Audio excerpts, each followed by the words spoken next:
Bem, nós vamos dar início à nossa sessão clínica da residência médica em obstetrícia da maternidade escola da Universidade Federal do Rio de Janeiro.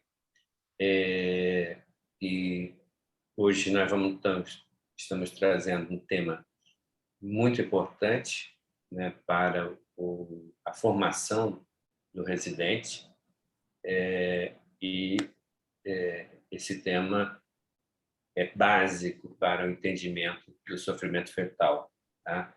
Então, nós vamos discutir sobre os modelos de sofrimento fetal. E para abordar esse tema, nós convidamos o amigo, parceiro Fernando Maia, tá? Que é médico do Instituto Fernandes Figueira, é médico, membro do IETEX, de formação de Escola de Ultrassonografia, e da rede perinatal da Rede DOR em São Luís. Tá?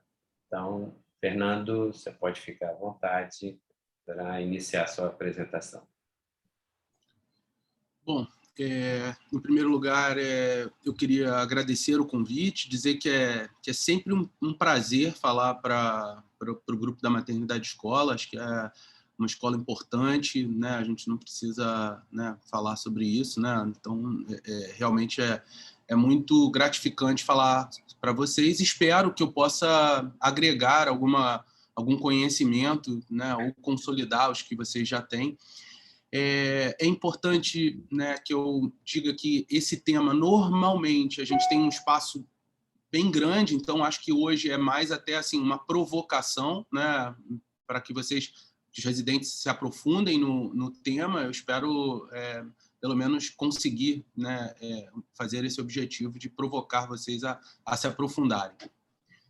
Bom, eu vou, então, agora compartilhar aqui a tela para a gente começar, então, essa conversa.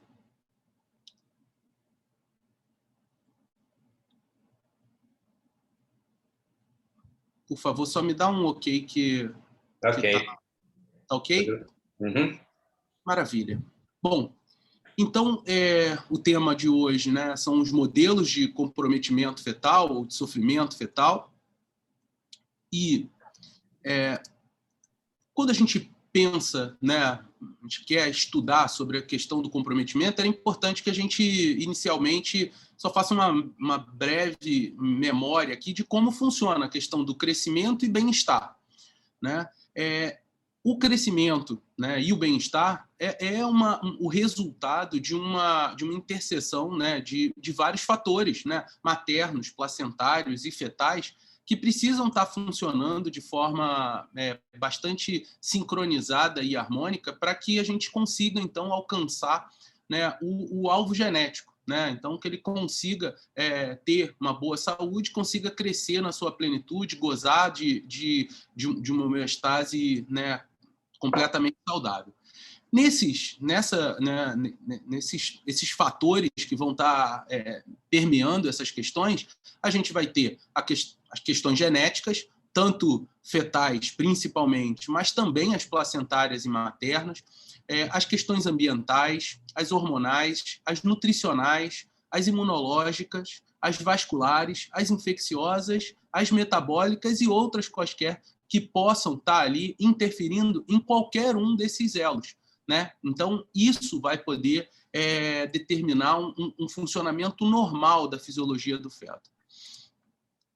Veja que o que a gente tenta evitar, estudando essas condições, é evitar a natimortalidade, né? Que é o desfecho, né, mais nefasto, né? Que é o desfecho mais extremo, né? Que seria, então, o óbito após a 22ª semana, pela definição da OMS, mas muitas dessas condições a gente sabe que podem acometer o feto mesmo antes disso, né? Assim como a prematuridade, a gente tem evoluído cada vez mais para um entendimento de que isso é um contínuo e que esses nortes eles servem para a gente poder apenas classificar, porque os processos fisiopatológicos eles já estão presentes desde muito cedo, né? E a gente hoje tenta cada vez mais classificar essas mulheres já a partir do primeiro trimestre. Contudo, né, dizer só sobre a mortalidade é muito pouco, né? Então, a gente precisa pensar sobre as causas, né? Sobre por que isso acontece. De uma forma, né, genérica, né, o que a gente vai ter, né, em todos esses processos, né, ali no final de linha, é uma diminuição do aporte de oxigênio, um aumento do dióxido de carbono, o que determina uma acidose respiratória, e também, né, com os mecanismos compensatórios, a gente vai tendo cada vez menos bicarbonato, mais lactato, e uma acidose metabólica, essa sendo um evento comum para todos os casos e, eventualmente, evoluindo, então, para o óbito. Muitos dos testes que a gente tinha já sinalizavam para a gente essas alterações muito tardiamente. E o desafio que a gente teve foi agregar testes que pudessem sinalizar o agravamento da saúde do feto antes, mais precocemente e mais especificamente. Então, esse é um dos desafios do que eu vou falar hoje para vocês. Muito, né? Em 1975, né, o Nicholas Assali já falava, né, que quando se tinha ali um desfecho adverso, né, uma natimortalidade, se falava de forma genérica em insuficiência placentária, né? E aí ele muito sabiamente, né, disse que esse rótulo de insuficiência placentária de uma forma genérica seria, né, um guarda-chuva para cobrir a nossa ignorância sobre etiologia e patogênese, né, e uma lixeira para que a gente pudesse, então, descartar uma variedade de anomalias, de desarranjos, né, e que a gente precisava, então, dar um passo adiante. Quando a gente olha, né, de uma forma, né, mais ampla, né, no sistema de saúde, no panorama da natimortalidade no mundo, a gente vai entender que a gente tem causas que vão impedir, né, a grande parte dos óbitos e causas que vão aumentar a grande parte dos óbitos.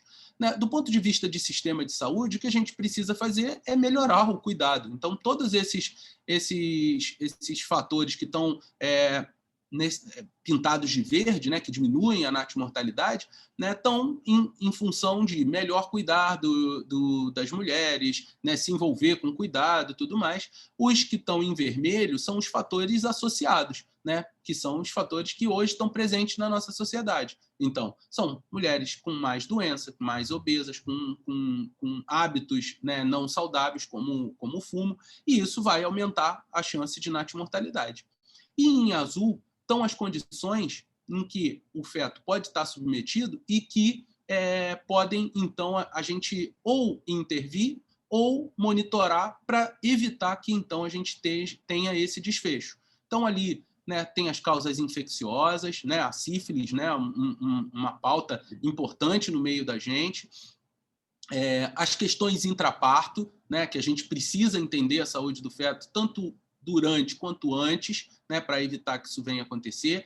As anomalias congênitas, algumas com alguma atitude que a gente possa fazer, outras apenas aconselhar, e outras questões que a gente pode estar presente no feto, como a alimunização, a hidropsia, né, que eventualmente a gente pode ter algum tipo de ação e reverter ou evitar que ela aconteça, as questões placentárias, as questões relacionadas ao cordão, né, e as questões que a gente entende que a mulher é de risco e a gente monitora, como, por exemplo, a questão da hipertensão, tão associada com o modelo obstrutivo, o diabetes, a anemia, e algumas causas que a gente realmente não consegue até hoje entender, e essas serão um desafio mesmo, né, entendendo todos os modelos de sofrimento. Então, para evitar que a gente tenha esse desfecho tão nefasto, né, ou chegue a um momento de saúde muito grave desses bebês, é importante que a gente entenda como essas situações agravam a saúde do feto. Porque isso não é, na maioria das vezes, um evento agudo, né? À exceção dos eventos relacionados ao cordão, que pode ser eventos intempestivos. Mas, na maioria das vezes, essa saúde vai se agravando progressivamente. Então, a gente tem um momento de identificar as pacientes de risco e intervir em algumas situações.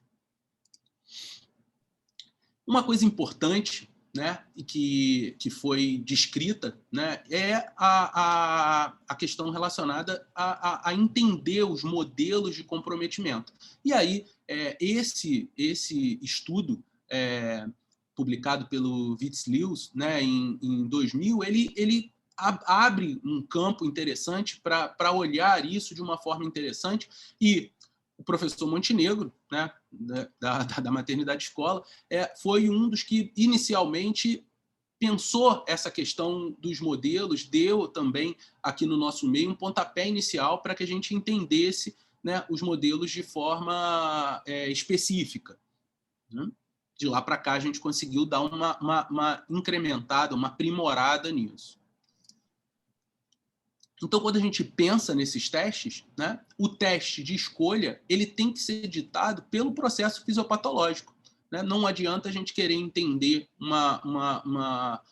ter uma ferramenta, infelizmente a gente não tem uma ferramenta que possa identificar todos os tipos de processos fisiopatológicos que podem, então, acometer o feto.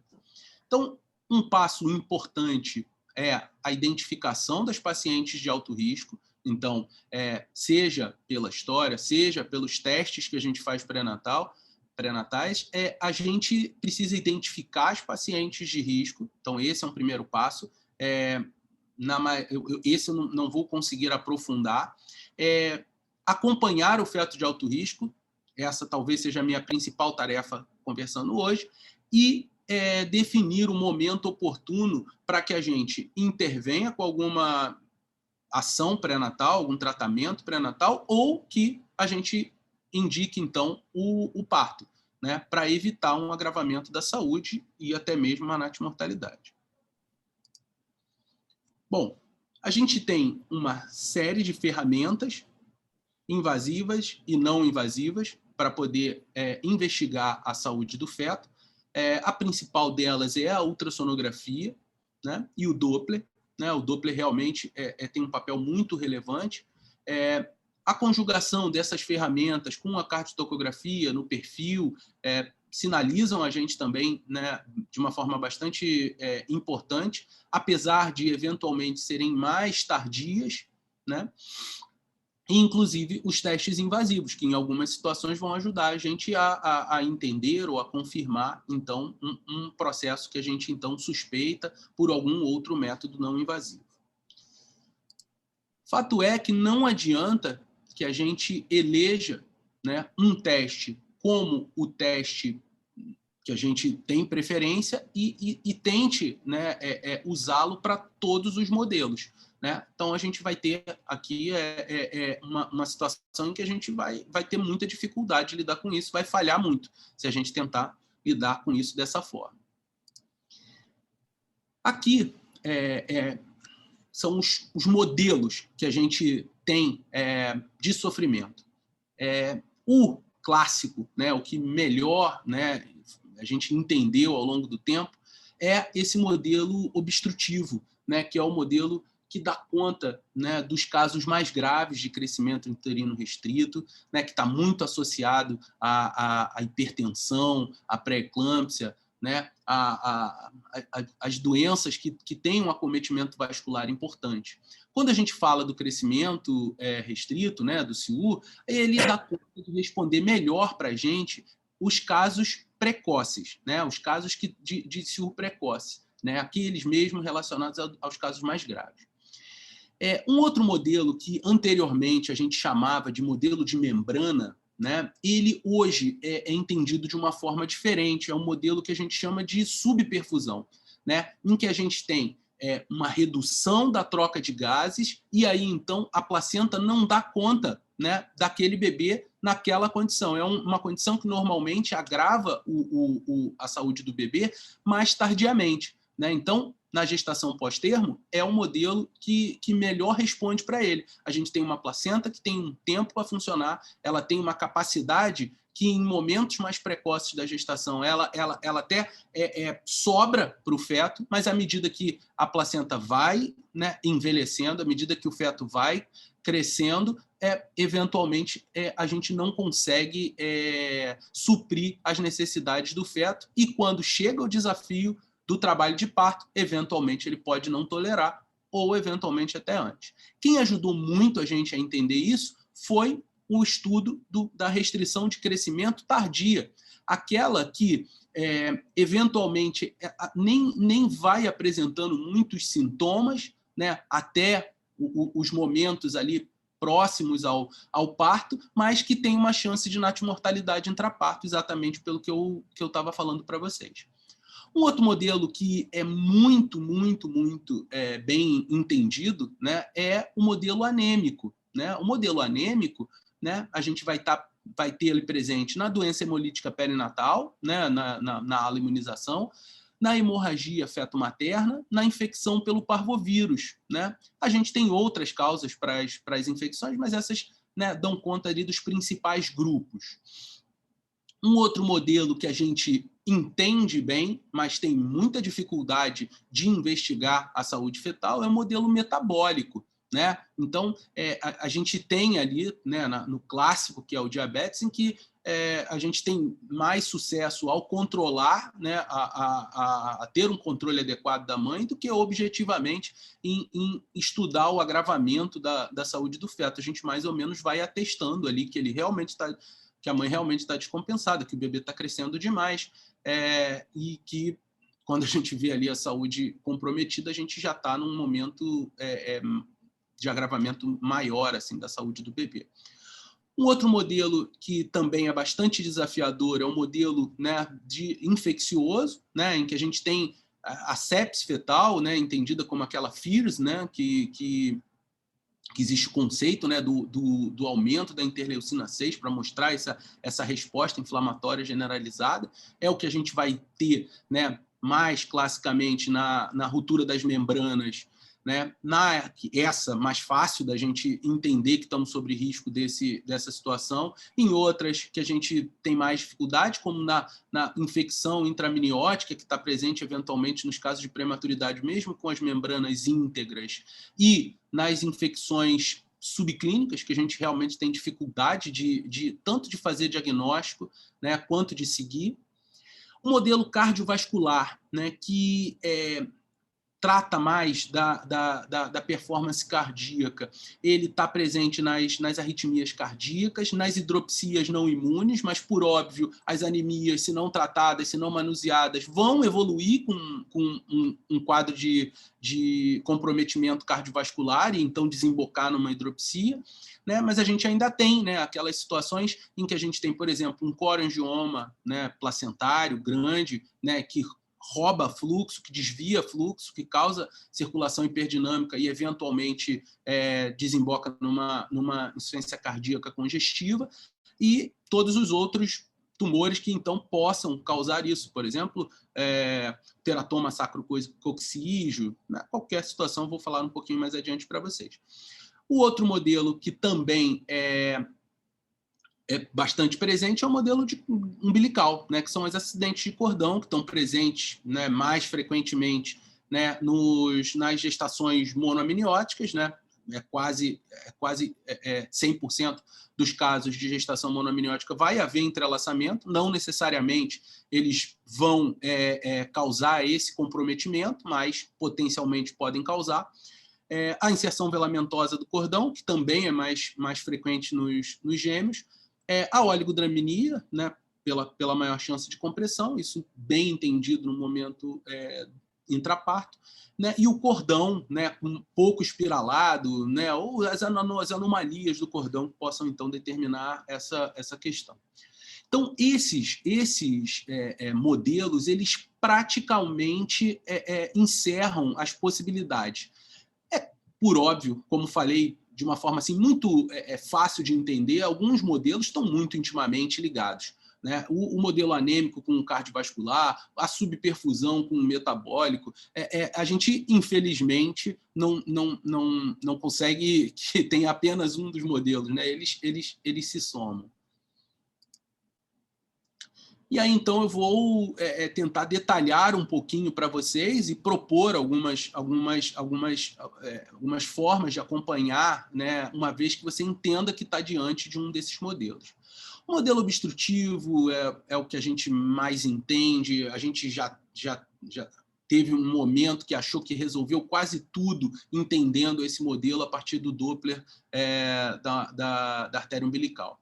É muito fácil de entender, ou é muito fácil de imaginar que uma placenta como essa, que está ali, dita como uma placenta normal, né, com uma rede vascular exuberante, com uma possibilidade maior de troca com o sangue materno, né, vai ter um aporte mais interessante de oxigênio e nutrientes do que uma placenta como essa, que está ali em vermelho, dito como insuficiência placentária, em que a gente vê ali, né, uma rede vascular muito mais pobre, né, muito mais parca que então na normal.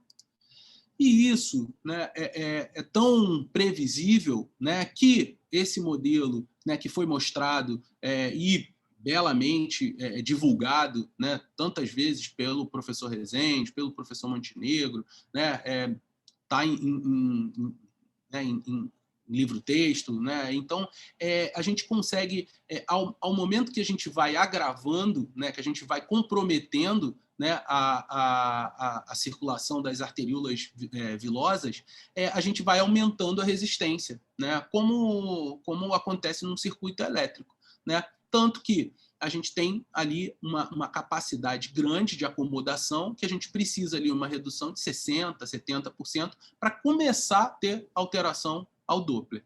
E esse entendimento foi um passo gigantesco para que a gente entendesse esse modelo, né? Mas precisou que a gente estressasse um pouco mais esses conceitos para poder ter um resultado melhor para alguns casos que não eram exatamente esse do modelo obstrutivo clássico.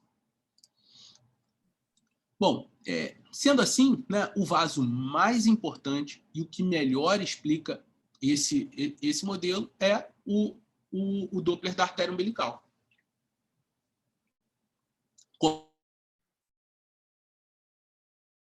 Que vai diminuindo a diástole, chega a ficar com diástole zero ou até reversa, quando a gente tem um comprometimento muito, muito grave. E então, a gente então vai conseguir entender bastante como está funcionando essa placenta a partir do Doppler da umbilical. A artéria cerebral, ela vai começar a ter um papel mais interessante a partir das 34 semanas. Por quê? Porque nesse momento ela vai conseguir falar para a gente um pouco melhor sobre como o bebê está se adaptando em relação às alterações que a gente está tendo na placenta e que podem, então, ser identificadas na artéria umbilical. Então, ela sozinha tem uma informação importante, ela, associada aos valores da artéria umbilical, fica mais interessante ainda. Então, ela é um parâmetro importante quando associado com a artéria umbilical, mas mais tardiamente. Um outro vaso que ajuda muito a gente a entender, principalmente os casos graves, é o ducto venoso, né? O ducto venoso, ele, na verdade, vai sinalizar para a gente, né, uma readaptação, né, uma centralização do fluxo. Então, o ducto, que é um shunt que existe normalmente, ele vai cada vez mais privilegiar, né, as artérias coronárias, as cerebrais, né, as suprarrenais, já que está vivendo um momento de restrição, e o que a gente vai vendo progressivamente é que a gente também vai diminuindo, né, à medida que vai agravando, o componente da contração atrial, chegando ao ponto em que, quando o ducto está muito aberto, a gente pode ter diástole zero ou, eventualmente, até diástole reversa, né, porque a gente começa a ter uma transmissão, né, dessa pré-carga para o sistema venoso, e isso sinaliza para uma função cardíaca do feto muito comprometida. Então, por óbvio, a gente não vai aguardar um agravamento dessa monta para um bebê que está já ao termo, né? Então, ou que já tem uma chance menor. Então, esse vaso vai ser utilizado, como vou falar um pouquinho mais adiante, em situações em que a gente precisa ganhar tempo, né, com o bebê, né, em função da prematuridade. Sendo assim muito simplista, quando a gente pensa, né, no Doppler, né, no modelo obstrutivo, a gente enxergando a uterina, a gente vai estar vendo, né, uma informação clínica materna, a dificuldade que a mãe está tendo, né, para irrigar essa placenta, então vai falar das condições uterinas. A artéria umbilical vai traduzir a resistência na placenta, né, a circulação, né, na placenta. A artéria cerebral média vai falar para a gente sobre a adaptação que o feto está fazendo frente a uma condição, né, de restrição, e a circulação venosa ela vai falar para a gente, né, tanto o ducto quanto a veia umbilical, vai falar para a gente de função cardíaca fetal, que é um parâmetro mais posterior nesse espectro de agravamento da saúde do bebê. Quando a gente pensa, né, nesse modelo, né, durante muito tempo a gente achou que existia uma sequência muito tranquila de agravamento em que a gente tinha alteração da artéria uterina, alteração da artéria umbilical, alteração da cerebral, alteração do ducto, e que a gente tinha ali um caminho que se repetia todas as vezes. Infelizmente, à medida que, no modelo teórico fazia todo sentido, mas à medida que a gente foi estudando os casos, vendo os comportamentos, a gente viu que, na verdade, não é bem assim, né? Esse gráfico deve ser de conhecimento da maioria de vocês, então ele mostra ali, né, que a gente tem, né, um período de aumento, né, da resistência placentária, vai começando a ter hipóxia e ajuste da circulação pelo bebê, quando ele começa ali a mexer com a relação cérebro-placentária, com o fluxo na artéria cerebral média, e depois, né, mais tardiamente, quando já temos hipóxia, acidose e uma função cardíaca prejudicada, a gente vai começando a ter um agravamento maior da artéria umbilical, como diástole reversa, né, um istmo aórtico alterado, ducto venoso alterado, e aí a gente está chegando muito próximo de quando fica vermelho esse gráfico ali, que é quando vai chegando perto do óbito. Importante ver que os parâmetros, né, para além do Doppler nesses casos, eles estão muito próximos do óbito do bebê, né? E, infelizmente, alguns desses modelos a gente não tem parâmetros tão precoces quanto a gente consegue ter, né, no caso do modelo obstrutivo. Então, o modelo obstrutivo anêmico realmente é o que a gente entende melhor e é o que a gente tem mais previsibilidade. Então, esse modelo, né, se vocês prestarem atenção, eu estou falando do modelo obstrutivo, que é o modelo do Siur precoce. Aqui, só para mostrar, esse estudo é super importante, importante de ser lido. É um estudo que mostra, né, o momento de agravamento de cada um desses parâmetros, e aí a gente vê que realmente nem todos os casos, a maioria dos casos vai ter um agravamento que cumpre aquilo que eu falei para vocês, mas nem todos os casos, né? Então, em algum momento, a gente achou que a umbilical precisava se alterar antes da cerebral, né? E então isso confundiu um pouquinho a gente, e a gente teve que estudar bastante para poder entender que nem sempre existia essa sequência, né? Nem todos os bebês funcionavam dessa forma.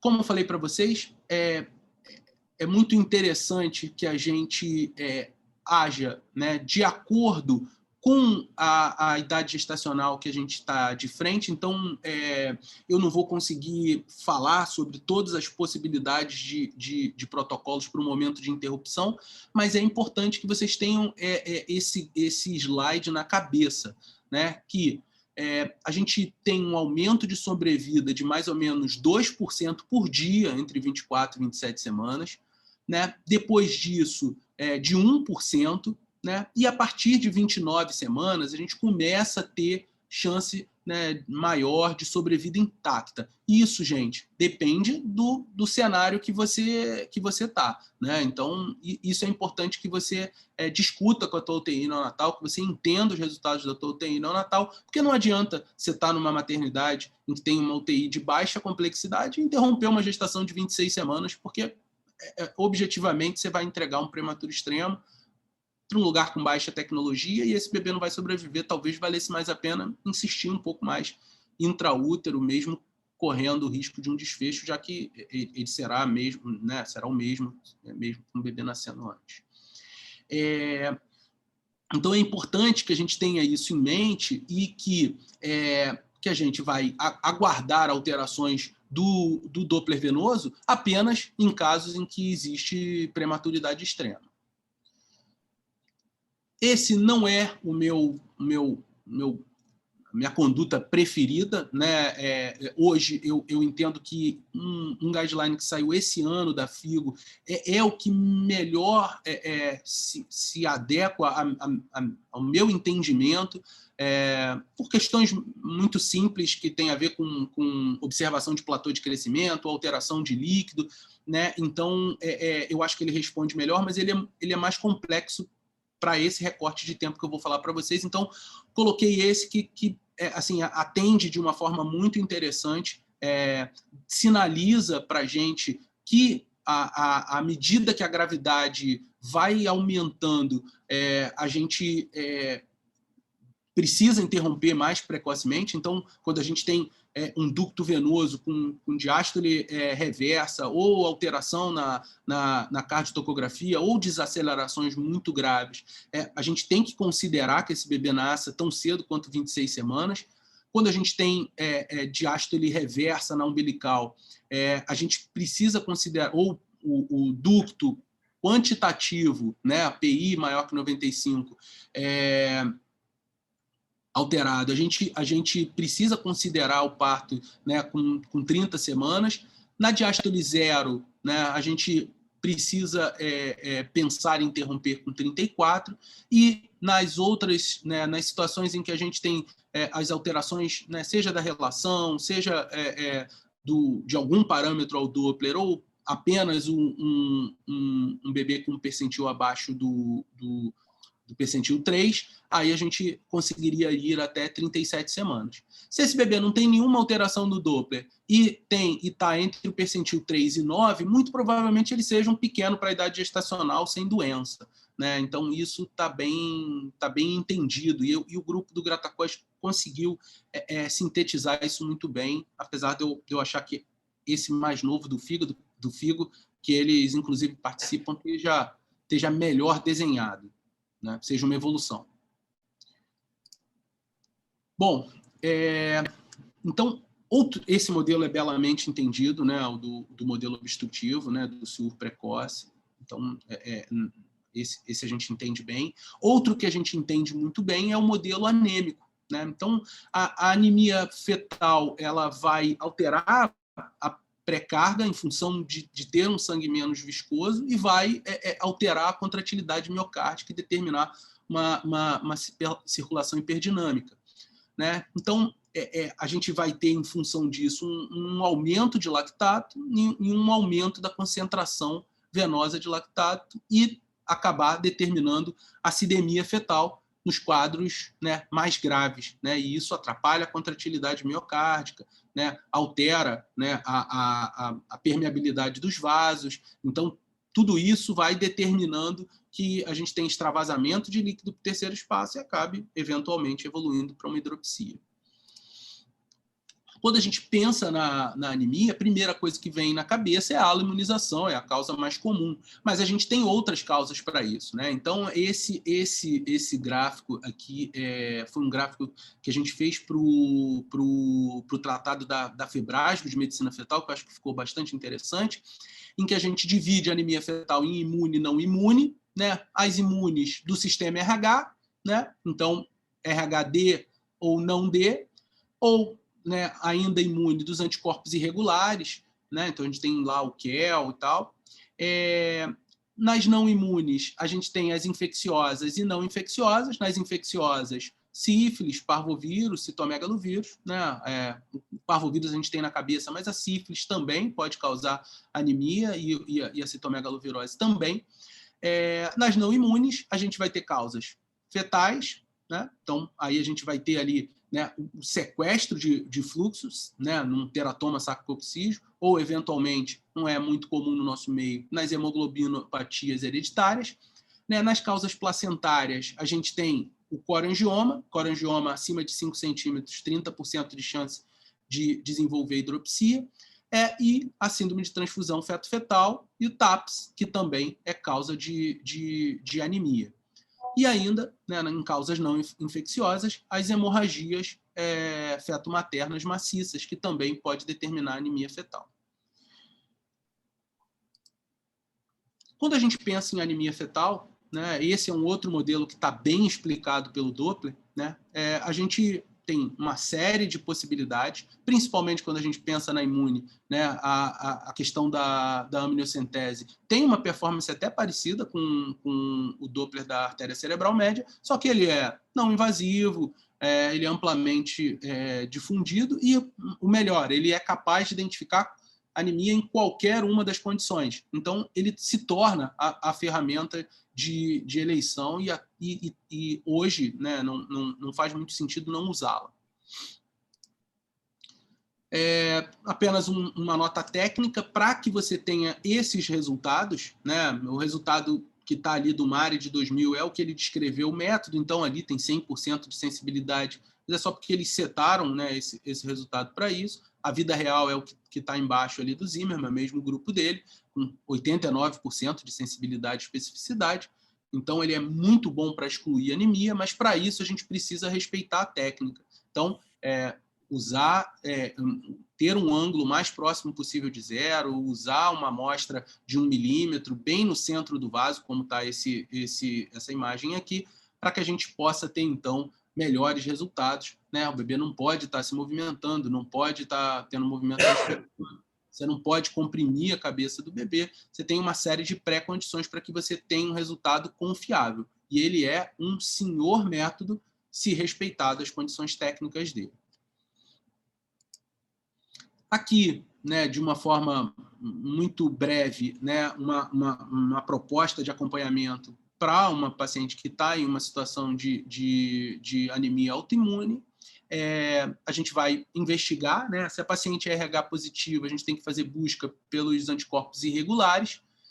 Se ela é RH negativo, entender se ela está sensibilizada ou não. Se não é sensibilizada, a gente precisa fazer a imunoprofilaxia, né? Se ela não for sensibilizada. Se ela for sensibilizada, a gente precisa entender se ela está em nível crítico ou não. Né? No caso aqui, nível crítico 1/16, que é o que a gente usa. Né? Entenda que esses cortes são locais, pode ser entre 1/8, 1/32, dependendo do teu laboratório, do corte que você está pretendendo utilizar. Nesses que tem nível crítico, a gente vai partir para a investigação da cerebral e, uma vez que ela esteja maior do que 1,5 múltiplo da mediana, a gente vai pensar em fazer uma propedêutica armada, né, uma punção, uma cortocentese, para fazer, então, hematócrito de hemoglobina. Nos que não estão em nível crítico, a gente vai repetir isso mensalmente, até 24 semanas, e depois repetir a cada 15 dias, buscando entender se ele vai ou não entrar no nível crítico. E aí a gente tem outras situações em que a gente pode ter também um agravamento disso e evoluir para o modelo cardiovascular, que é o que eu vou falar a seguir. Veja que esse modelo cardiovascular, ele está no bolo de muita coisa que acontece na hidropsia fetal não imune. Então, eu vou diminuir essa imagem para, então, trazer apenas as que vão causar insuficiência cardíaca. E aí, então, né, vocês vão ver que a gente tem, né, nesse lado aqui que está mais azulzinho, mais à direita da tela de vocês, que as anemias vão determinar a hipóxia, aumento, né, da extração de oxigênio, redistribuição do fluxo e aumento do débito cardíaco, determinando insuficiência cardíaca e caindo, né, num modelo de insuficiência cardíaca congestiva. né? Os gemelares, né? O doador vai pelo mesmo caminho que a anemia, o receptor vai ter uma hiperviscosidade e acaba tendo uma dificuldade de perfusão, que também pode determinar uma insuficiência cardíaca congestiva, né? As causas placentárias, né, pode causar uma sobrecarga volumétrica, né, uma circulação hiperdinâmica, uma sobrecarga volumétrica e também desenvolver insuficiência cardíaca. Isso também pode acontecer nas renais, por retenção líquida.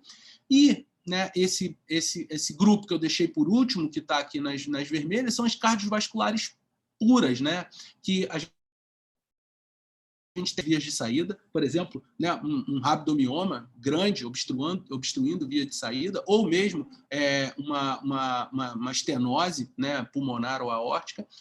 Eventualmente, a gente pode ter desvio ou sequestro de fluxo, um teratoma sacrococcígeo, um enchimento ventricular anormal, ou uma redução da força inotrópica, por exemplo, num caso de anemia com uma acidemia, a gente diminui essa força, ou até mesmo fluxo reverso na veia cava inferior. Isso tudo diminui o débito cardíaco e causa uma insuficiência cardíaca com aumento da pressão venosa e então, né, evoluindo para esse quadro. Esses quadros, vocês estão vendo que são quadros assim, com etiologias muito diversas. Então, a gente precisa, ao fazer o exame, olhar e mais ou menos tentar entender em que cenário você está, né? Lembrando que isso pode ser avaliado com alguns tipos de score, né? Aqui está o score do grupo do Ruta, né?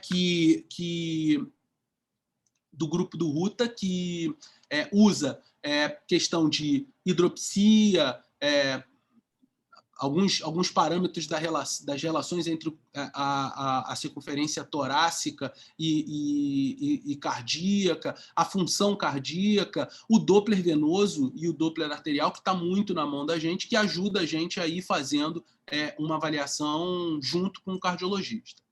Então, esses são casos que a gente eventualmente vai precisar de ajuda para poder conduzir.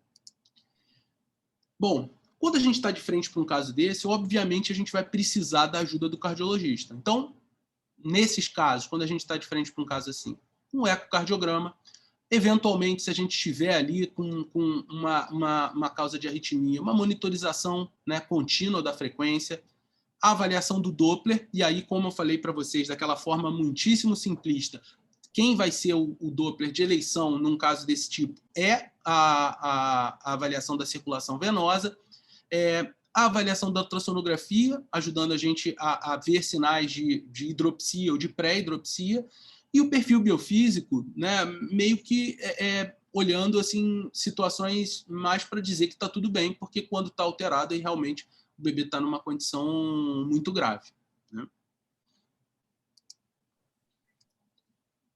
Um outro modelo que é importante que a gente observe é o modelo metabólico, né? Então, no modelo metabólico, não tem nada mais importante para ser feito do que manter a glicemia da gestante normal. Então, manter a paciente euglicêmica é o que é mais importante. Aqui tem alguns valores, né? Então, é importante que mantenha entre 60 e 105, né?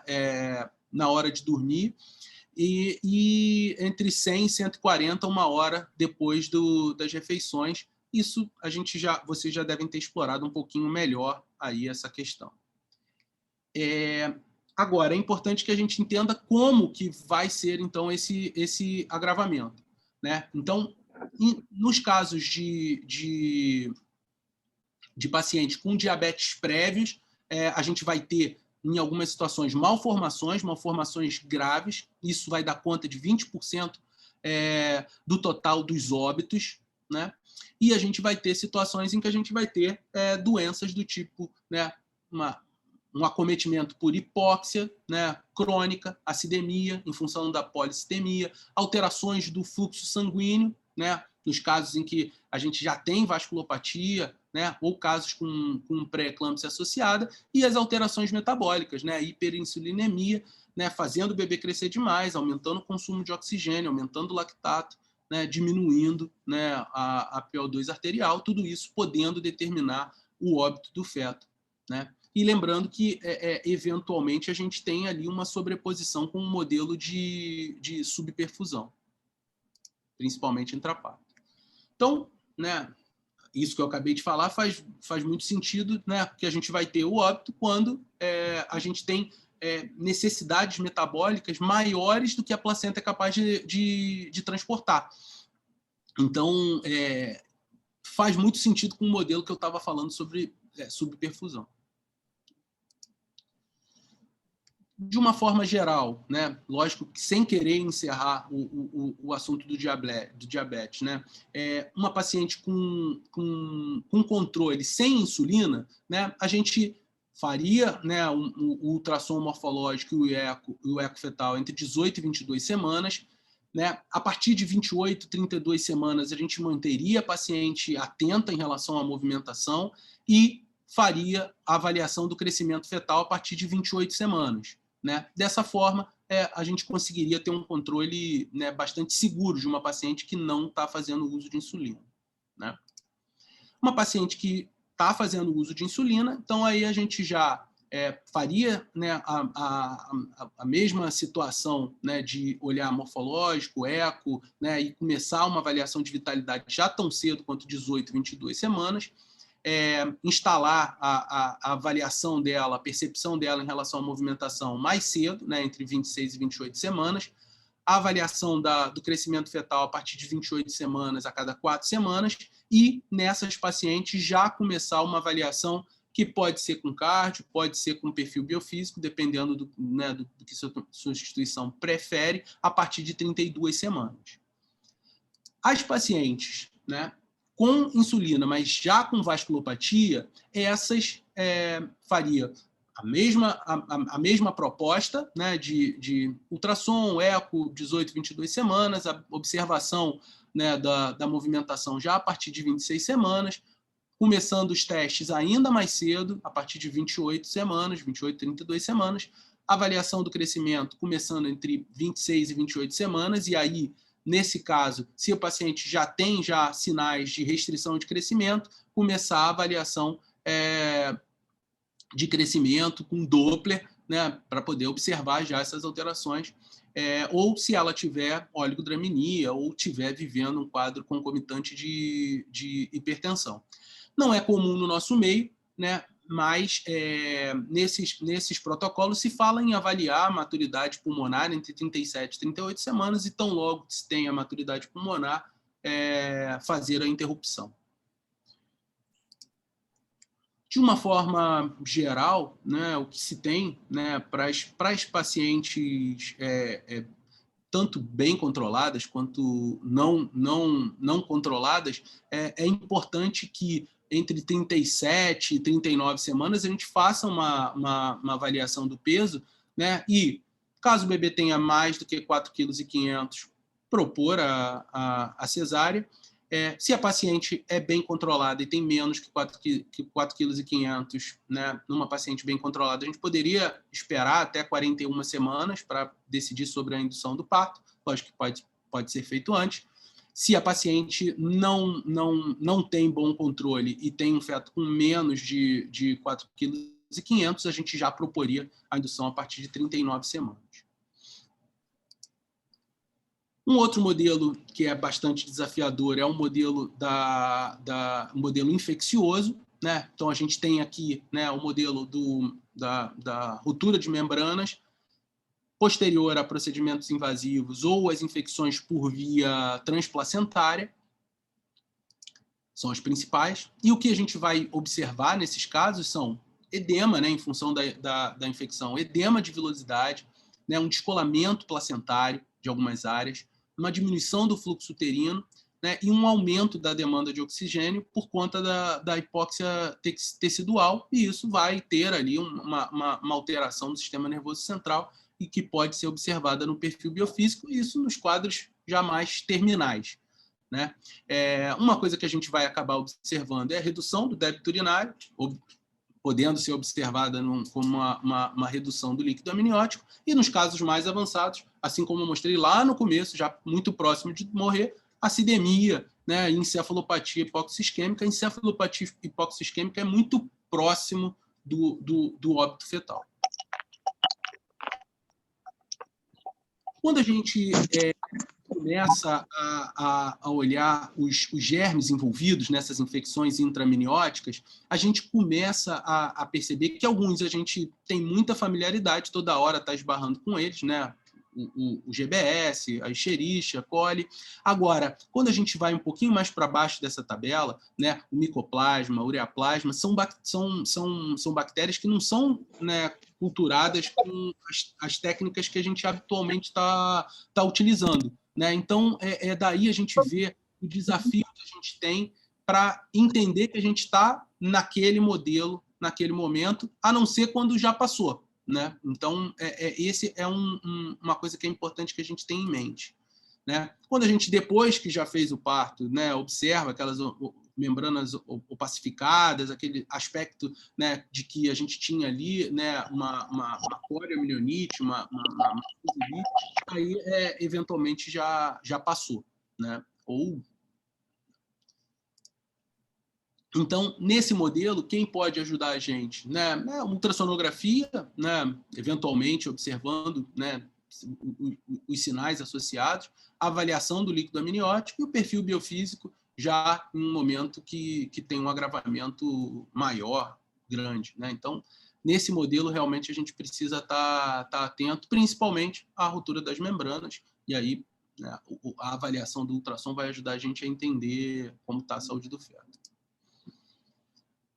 O modelo de subperfusão, né, é um modelo que teve presente ao longo de algumas coisas que eu falei aqui, mas quem ajudou muito a gente a entender esse modelo é o modelo do SUR tardio, né, que foi belamente descrito, né, principalmente pelo grupo de Barcelona, em que a gente tem ali um acometimento que é mais indolente, né, que vai comprometendo a reserva de forma progressiva e lenta, e que, quando se avizinha o parto, ou quando entra em trabalho de parto, é o momento em que o desafio aumenta e o bebê eventualmente não tolera.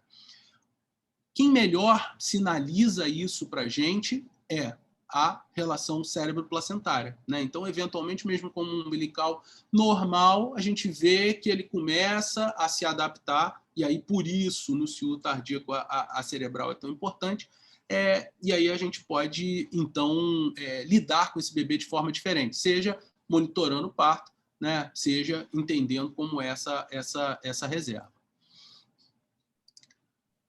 O que pode levar, né, também a esse modelo de subperfusão? Os infartos placentários, as calcificações placentárias, as tromboses intervilosas, depósito de fibrina. Lógico que isso não é aquele depósito pequeno, né? São depósitos volumosos, né? Os hematomas retoplacentários, né? Endarterite obliterativa, né? E que a gente vai observar um crescimento velocitário compensatório quando a gente observa isso em comparação a uma placenta de termo, né? Quem mostra para a gente também, de uma forma interessante, esse modelo de subperfusão é o modelo do pós-termo, né? Da pós-maturidade. A gente vai ter, né, transporte de nutrientes e de oxigênio decrescendo, né, depois do termo. E, eventualmente, a gente tem um bebê grande com uma placenta que já está funcionando de uma forma menos eficiente. E aí a gente vai ter graus diferentes de pós-maturidade em função disso e uma tolerância menor para o trabalho de parto e, eventualmente, até um óbito ainda durante a gestação. Essa definição, né, de pós-termo, né, ela vem, né, com uma idade gestacional maior que 42 semanas e ela varia, né, em prevalência em diferentes regiões do mundo, né? Tem fatores associados, né, como primiparidade, taxa de prematuridade, aumenta as complicações na gestação, tem a ver com prática obstétrica, os países escandinavos toleram, né, o prolongamento da gestação de uma forma maior, e atualmente o ACOG também tem tolerado. E uma questão importante que a gente tem que ter é uma datação segura da gestação. Não tem dúvida que, à medida que a gente vai se aprofundando, né, para além de 40 semanas, a gente vai começando a aumentar a chance de morte intraparto, que pode ficar tão grande quanto 6 por 1000, né? E isso acontece em função de macrosomia, em função de hipoglicemia, distócia de ombro, aspiração de mecônio, né? Então, a gente, à medida que vai tolerando, né, e vai permitindo que a gestação vá indo para além de 41 semanas, é importante que a gente vá testando que esse bebê tem uma boa saúde, continua ali crescendo, tem líquido normal, não está adaptando o fluxo. Um outro modelo importante, né, bastante presente, é o modelo umbilical. Né? O modelo umbilical é aquele que é menos previsível. Né? Então, a gente vai ter uma interrupção abrupta ou intermitente, né, do fluxo feto-placentário, né, em função de uma compressão que atrapalha a perfusão completa da placenta, uma vez que, né, o resultado de tudo que a placenta troca vem em função, né, vem transitando pelo cordão. Então, são eventos que abruptamente pode comprometer o feto. Então, está aí um desafio grande, né, para a gente. Algumas condições que predispõem aos acidentes, né, a gestação gemelar monoamniótica, né, claramente a gente tem uma chance grande, né, do entrelaçamento, a oligodramia, né, as patologias próprias do cordão, né, a inserção velamentosa, mais presente nas gestações gemelares, o nó verdadeiro, né, que está presente em 0,8 das gestações, na maioria das vezes sem nenhuma repercussão, mas eventualmente pode ser caso, a brevidade de cordão, a procidência de cordão, que acontece que pode acontecer no momento do parto, né, e uma compressão aguda, e aí então a gente tem um evento que precisa agir imediatamente, senão a gente tem um desfecho inadequado. Gestação gemelar monoamniótica, a gente está falando de casos muito raros, né, 1% dos gemelares. Aí aqui está uma proposta, interrupção com 32 semanas. Alguns serviços vão propor mais precocemente do que isso, alguns serviços mais tardiamente. Não tenho visto mais ninguém propondo para além de 34 semanas. Né? Não tenho visto mais. Antigamente existia protocolos até 36, que eu saiba, não vejo mais. O mais tardio que eu vejo 34 semanas. A gente tem proposto 32. Aqui as alterações que podem estar associadas ao modelo umbilical, né? Algumas difíceis da gente fazer diagnóstico, algumas a gente vai ver só na hora mesmo, né, que o bebê nasceu, ou então investigando um natimorto. Então, quando a gente suspeita que possa estar presente, aqui, frequentemente, a gente vai estar investigando a placenta, então é uma oportunidade para a gente observar uma inserção do cordão. Então, o mapeamento Doppler colorido vai ajudar a gente a confirmar que a gente tem ali, eventualmente, uma inserção anormal. E, para seguir esses casos, o que a gente tem, né, é a cardiotocografia. Né? Sendo que a cardiotocografia é uma excelente fotografia do momento. Então, ele, para seguir longitudinalmente é bastante difícil, né? Porque o evento é agudo. Se ele não estiver acontecendo naquele momento, dificilmente você vai conseguir predizer, principalmente no período antinatal, ele vai conseguir te dar uma ajuda mais no intraparto.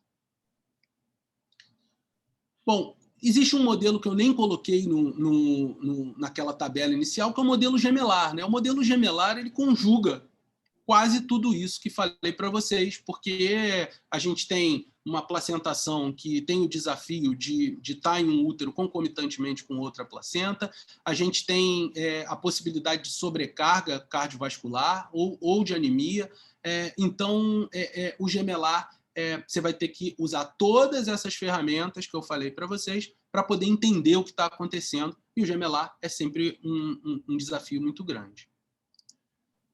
Bom, infelizmente, eu não consigo ter uma resposta simples para vocês. Né? Acho que se desse uma resposta simples, né, estaria encaminhando vocês, né, para o precipício. Né? Então, como eu falei para vocês, essa conversa de hoje ela é mais um estímulo para estudar, para olhar de uma forma mais aguçada, né, quando está investigando a vitalidade, tentar entender o contexto como um todo, qual é o modelo que pode estar acometendo, ou quais são os modelos que podem estar acometendo aquele feto naquela situação.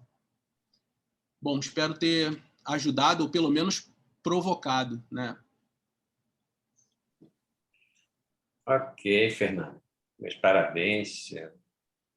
Excelente exposição, bastante complexa, profunda, e abordando esses diversos aspectos do comprometimento fetal, né? Realmente era esperado se abordar, né, dessa forma e atingir todos esses aspectos, né? Realmente, como você falou, isso é um estímulo, né? É uma forma de desencadear nos residentes, né? Todos nós, né? A tentativa de se aprofundar cada vez mais no conhecimento desses mecanismos, né? Então, eu queria colocar em aberto, aqui na sala, para perguntas e comentários a respeito do tema que foi exposto. Podem ficar à vontade. Já vou aqui, porque eu acho que os residentes vão ficar meio tímidos. Aliás, temos, infelizmente, poucas pessoas, não é? Queria dar os parabéns aí ao meu amigo Fernando Maia, né, pela aula completa, né? Sempre indo lá no conhecimento, tudo com referência, muito legal.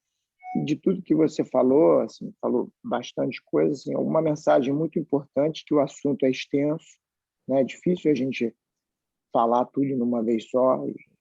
Dá para você falar 6 aulas, né, nesse tema aí, na verdade. E eu acho que, se a gente pudesse escolher uma palavra para tudo isso que você falou e a gente tentar resumir de acordo com os problemas, quando a gente está na dúvida, aliás, 2 palavras. Uma é que tudo isso é multivariável, né? São muitas variáveis determinando um caminho ruim para esse bebê. E se a gente tem muitas variáveis, quando a gente está na dúvida, o melhor é aumentar a vigilância, que é a segunda palavra. Então, está na dúvida, está estranho, repete na semana que vem, conversa com pessoas experientes. Eu acho que essa é a mensagem que eu acho que a gente tem que deixar para os mais jovens, né? E, do mais, parabéns, Fernando, brilhante, grande abraço aí. Com certeza, palavras sábias, Jair. É assim, tanto que frequentemente a gente, mesmo quem é mais experimentado, está aí trocando figurinha com quem está do lado ou quem está à distância para poder entender, né? Então, a gente vê que alguns modelos se tocam ou na medida que agrava, entra outro, e aí a gente precisa realmente entender isso de uma forma mais abrangente, né? Então, o que é absolutamente estimulador, né, cara? Isso aí você realmente passa a ser mesmo o médico do feto, né? Porque você tem ali uma complexidade para lidar. Eu acho absolutamente isso estimulante. Ok. Algum outro comentário? Fazer uma perguntinha. Sidney, quer falar? Só um comentário. Boa noite já, né, Fernando e todo mundo da maternidade de escola. Fernando, parabéns aí pela apresentação, e vejo que hoje em dia a gente, com esses modelos que foram colocados por você durante a sua apresentação, a gente tem, assim, eu não sei dizer com precisão, mas outro dia eu acho que eu vi num artigo que mais de 95% dos óbitos fetais são óbitos evitáveis, né? E uma porcentagem muito pequena são óbitos inevitáveis, né? Claro que você vai ter aqueles casos de acidente de cordão que você não consegue prever com certeza, um descolamento prematuro de placenta e tudo mais, né? Mas a grande maioria são óbitos evitáveis, e a grande evitabilidade está no diagnóstico precoce. Uma coisa que eu fico em dúvida, e eu queria perguntar para você, quando você coloca o modelo anêmico, não entraria o fator materno também nesse caso, não? No caso, se a paciente tem alguma hemoglobinopatia, alguma anemia ferropriva, anemia falciforme, alguma coisa que vá, na verdade, influenciar essa troca materna com o feto. esse feto não pode vir a ter algum decesso ou ter alguma complicação relacionada a esse fator? Isso que eu gostaria que você falasse um pouquinho. Com certeza, né? Lá no primeiro slide, talvez, eu estava falando que a questão da saúde do feto vai ser impactada por fatores maternos, placentários e fetais. Como eu estava falando mais assim do recorte de avaliação de vitalidade e tal, depois que eu passei por esses modelos, né, mais de avaliação de vitalidade, mas os fatores nutricionais, as doenças maternas, por exemplo, a gente acabou de viver a questão do Covid, com um paciente com insuficiência ventilatória e comprometimento fetal em função disso, né? A paciente fica, né, hipóxica, vai ter comprometimento fetal. São modelos que vão ser, assim, você precisa cuidar da saúde materna para poder, né, ter menos comprometimento fetal, né? Então, é também um desafio para avaliação de vitalidade. Agora a gente acabou de viver isso com a questão do Covid, tendo que lançar mão do que tinha, né, para ver se está crescendo, se o líquido altera. Se falou em Doppler, nem sei se era a melhor estratégia, mas era o que tinha, né? Era o que tinha. Perfeito. Obrigado. Por falar em é o que tinha, né? O que você, por exemplo, a gente observando os protocolos de acompanhamento, né, de gestantes portadoras de diabetes, né, principalmente as que fazem uso de insulina, alguns protocolos nem comentam sobre a avaliação fetal, né? E outros, né, assim, en passant, falam assim, começa uma cardiotocografia com 32 semanas, né? E o que você... E, assim, uma vez assumindo essa cardiotocografia, o que a gente vai procurar nessa cardio? Pois é, professor, realmente, assim, eu estava mostrando ali, eles falam, sim, em começar uma avaliação de vitalidade com 32 semanas nas pacientes que são diabéticas, estão em uso de insulina. Os diabetes gestacional, né, que não estão usando insulina ou que estão bem controlados, nem fala em avaliação de vitalidade. Agora, eu acredito, né, que, né, a cardiotocografia computadorizada, o professor Rezende, né, fez a tese de doutorado dele, então entende mais, né, mais pode até, de repente, complementar, mas pelo menos até onde eu sei, o FDA só considera ela para ser confiável a partir de 34 semanas. Então, eu acredito que isso venha naquela limitação de ferramenta que a gente tem, entendeu? Como não tem nada, faz essa cardio. Se tiver uma desaceleração, se tiver ali alguma coisa muito significativa... achar alguma coisa? Exato, né? Eu acho que é uma questão de falta de opção. Exato. Agora, uma coisa que é muito importante, né? E eu tenho certeza que vocês falam isso com os seus meninos, é que não dá para atribuir prematuridade regressão de padrão, né? Porque às vezes a gente tem uma paciente que tinha uma cardio que já tinha um padrão que até surpreende, 32 semanas, mas parece uma cardio de um bebê mais maduro, e aí depois a paciente agrava clinicamente, a cardio fica com menos variabilidade ou para de ter aceleração, você confirma isso, e aí você não tem como atribuir isso à prematuridade, é um agravamento da condição do bebê, né? Mas realmente o diabetes tem que manter a leuglicêmica, né? Os testes são ruins, né? São muito tardios. Só mais uma perguntinha. Como é que a gente lida com uma paciente com um feto que tem um bloqueio cardíaco, né? E eu preciso avaliar o bem-estar do neném com um bloqueio cardíaco? A gente sabe que a distância, né, entre os batimentos, né, estão diminuídas, né? Então, o que a gente tem se é que a gente tem, né, um detalhe que a gente possa monitorar o bem-estar desses nenéns?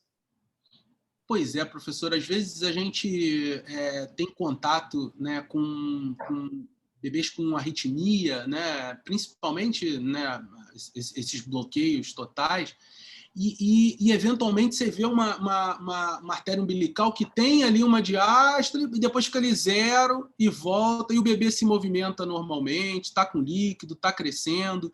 Então, nesses casos, realmente a avaliação tem que ser em conjunto com o cardiologista, porque eu vou ver o que eu consigo entender bem, que é assim, o bebê está crescendo, está com líquido normal, está se movimentando, não está hidrópico, eu vou até eventualmente entender de uma forma mais permissiva esse comportamento da umbilical. Quem vai me ajudar bastante eventualmente é o ducto, mas mesmo o ducto às vezes tem um padrão ali difícil de entender. Uhum. Né? Então, essa é a hora que eu, quando eu estou próximo da Maria de Fátima, eu peço a Fátima para ver. Se eu estou perto do Sérgio Ramos, eu peço o Sérgio para ver, porque essa é a hora que a gente precisa de mais gente. Né? Uhum. Exato, fica bastante difícil. Nós estamos acompanhando um neném com pequeno para a idade gestacional, né? E difícil a avaliação do Doppler, né? Então, a gente está acompanhando, não tendo hidropsia, a movimentação fetal, o neném está ativo, está movimentando, e, quer dizer, é o que a gente tem, né, para monitorar, né, esse bem-estar do neném. Ainda bem que a frequência dele está num parâmetro razoável, 75 batimentos, mais ou menos. E aí eu acho que vale muito o que o Jair estava falando, né? Não, ficamos inseguros, vamos ver mais, né? Vamos ver mais vezes. Né? Ok. Professor Jorge, quer fazer algum? Só te dar os parabéns, Fernando, um tema super extenso que você conseguiu sintetizar, e a gente há muito conversa sobre esses diversos modelos. Eu acho que a propedêutica acerta mais em alguns do que outros, e com relação à cardio computadorizada, nós mesmos que começamos a cardio em 98, e, quer dizer, antes disso, 98 foi o meu doutorado, a gente não tem mais o aparelho, não usa, e então não é um método pouco disponível. Imagino que aqui no Rio muito pouca gente usa, se é que alguém usa. A vantagem seria, além de padronizar, essa tal short-term variation, que parece ser mais uma referência a ser valorizada na avaliação do bem-estar fetal. Mas eu queria mesmo era te parabenizar, e foi muito boa a aula, como sempre. Aí o Nilson tem acertado a mão nas escolhas. Obrigado, professor. Lembrando que o Monte gostava desse tema. Essa aula aí, ela tem bastante do Monte. Gostava, sim. Perfeito. Quer fazer algum comentário final, Fernando? Dizer que fico feliz que consegui condensar o tema, né? Tentei realmente apertar bastante o tema, é um tema que a gente leva um pouco mais de tempo para falar, mas fica aí, né, o estímulo para que se aprofunde e, de repente, aí ver se a gente consegue alinhar mais gente, né, para estudar o feto, para se apaixonar aí por esse tema que é tão caro aí a todos nós. Perfeito. Mais uma vez, Fernando, parabéns, e gostaria de agradecer a sua participação na nossa sessão, contribuindo bastante para o nosso grupo, né, de residentes, e facilitando cada vez mais o entrosamento entre as instituições que cuidam das gestações de alto risco e do bem-estar fetal. Né? Então, muito obrigado, Fernando. Obrigado a todos que estiveram presentes. Né? E uma boa noite. E tchauzinho. Até a próxima. Tchau, tchau.